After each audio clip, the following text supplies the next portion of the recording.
एक एक आदमी को क्यों ठीक करना है? एक एक आदमी को आशीर्वाद दे रहे हैं, एक एक आदमी को दुआ ताबीज वगैरह वगैरह दे रहे हैं कि जा तेरा भला होगा, जा तेरा भला होगा। ये नहीं करना चाहिए। एक एक आदमी को करने की बजाय ऐसा कर दो कि कह दो कि यहाँ इस गांव में कुछ होगा ही नहीं किसी को, यहाँ से 5 किलोमीटर के दायरे में किसी को कोई दुख तकलीफ होगी ही नहीं। नहीं कर सकते। मैं किसी बुराई नहीं कर रहा हूँ, मैं किसी बुराई करने के उद्देश्य से नहीं कर रहा हूँ।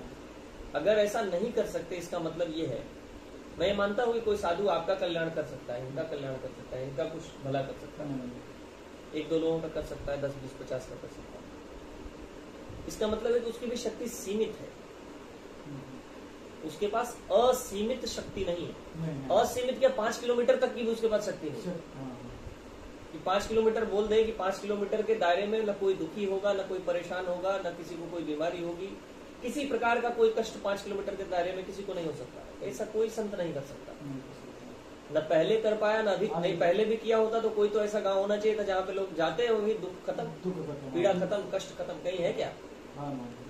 तो महान ऋषियों से लेकर के आज तक का कोई ऐसा ऋषि साधु संत हुआ नहीं जो किसी एक गांव को भी दुख मुक्त कर दे कि वहां पे दुखी से दुखी व्यक्ति को ले जाओ, उसका दुख खत्म हो जाएगा।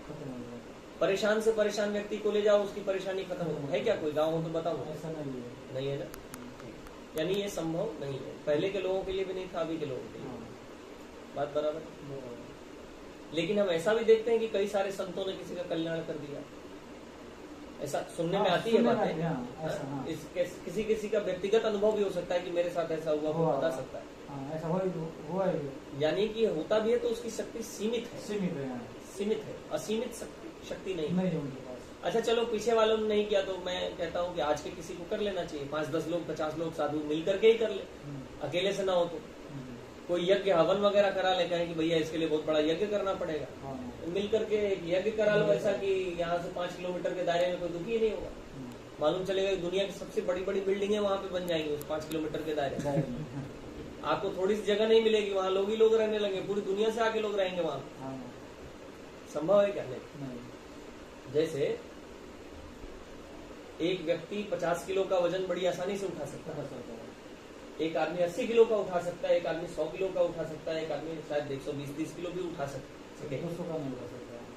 ठीक है। और किसी आदमी से 50 किलो का भी पैकेट नहीं उठेगा, तो छोटा बच्चा है उससे नहीं उठेगा। जैसे मानव शरीर में अलग अलग व्यक्ति की अलग अलग क्षमता है, सबकी कैपेसिटी अलग अलग है।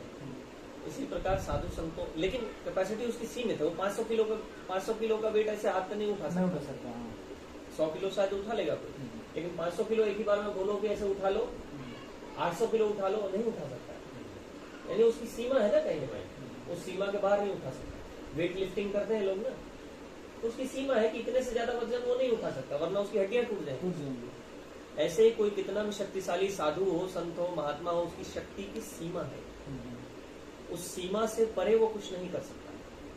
ठीक। और किसी की इतनी औकात नहीं है, मैं सीधा कह रहा हूँ, मैं सत्य बोल रहा हूँ, बुरा लगे तो बुरा लगे, किसी की इतनी औकात नहीं कि जिस गांव में रहता है उस गांव को ही आशीर्वाद देके चला जाएगी, इस गांव में किसी को न कष्ट होगा न तकलीफ होगी। अरे छोड़ो, जान दो, कष्ट तकलीफ अलग बात है।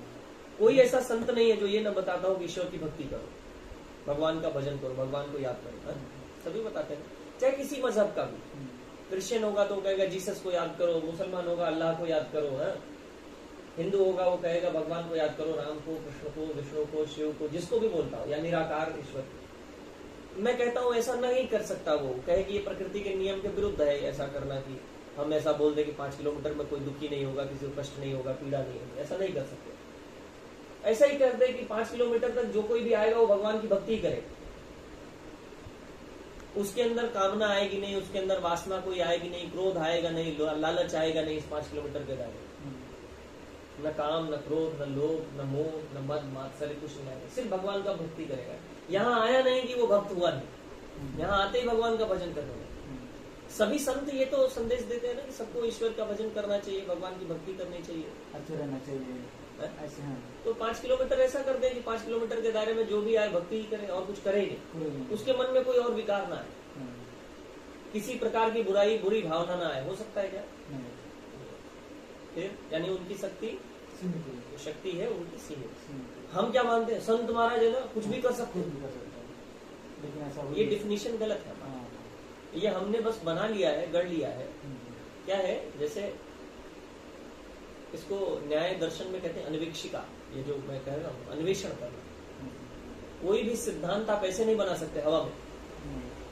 जैसे फिजिक्स, केमिस्ट्री, मैथ, बायोलॉजी पढ़ते हैं ना, तो उसमें सिद्धांत बनते हैं जो, तो उसको फिजिक्स का सिद्धांत ऐसे लॉ आप ऐसे नहीं बना सकते। लॉ ऑफ मोशन जो है वो मोस्टली आप इस धरती पे भी और धरती के अतिरिक्त भी कई जगहों पे वो अप्लाई होता है। मोस्टली धरती पे तो हर जगह अप्लाई होगा। एक्सेप्शनल कोई जगह हो सकती है, लेकिन उसका भी कुछ कारण होगा क्यों यहाँ पे अप्लाई नहीं हो रहा है। अगर नहीं हो रहा है तो इनकेस, ठीक है, लेकिन मोस्टली अप्लाइड है लॉ ऑफ मोशन जो, तो इसलिए हम उसको पढ़ते हैं कि ये एक लॉ है, ठीक है। लेकिन धर्म के क्षेत्र में कोई भी लॉ बना देता है, कोई भी प्रिंसिपल बना देता है, कोई भी सिद्धांत बनाता है, तो लोग कहते हैं संत कुछ भी कर सकते हैं। ऐसा नहीं, कुछ भी नहीं कर सकते। तो कुछ भी कर सकते हैं तो मैं तो पूरा देश बोलता भी नहीं, एक राज्य भी नहीं बोलता, एक जिला भी नहीं बोलता, तो 5 किलोमीटर बस। 5 किलोमीटर के दायरे में ऐसा कुछ करके बताओ, कर सकते क्या? नहीं कर सकते, इसका मतलब आप सर्वशक्तिमान नहीं। आपकी शक्तियां असीमित नहीं है। असीमित छोड़ो, 5 किलोमीटर तक भी आपकी शक्ति नहीं, ठीक है। लेकिन भारत के लोग फिर भी इतने मूर्ख है कि वो मानते हैं कि कोई महाराज के पास जाएंगे तो हम अमीर हो जाएंगे, हमारी शादी लग जाएगी, हमारी नौकरी लग जाएगी।